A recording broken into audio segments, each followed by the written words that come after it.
корхонаи мо ширкати Рухон ки зиёда аз 20 сол аст ба истеҳсол маснудҳо аз сангҳои ороишӣ варанга машғул аст. дар чунин намоишгоҳи байналмилалӣ махсус аввалин бор иштирок мекунад ва мо бо дастгирӣ ва кӯмаки бевоситаи мутахассисони хориҷӣ ки аз лоиҳаи маркази тиҷорати байналмилал ҳастанд маснудҳои нави пешкаш намудем ки диққати муштариёнро хеле ба худ ҷалб намуд.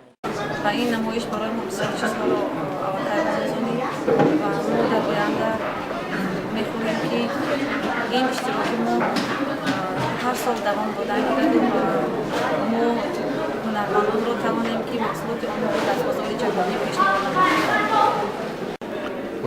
Assalomu, man Yohan из Джавнек, Душанбе.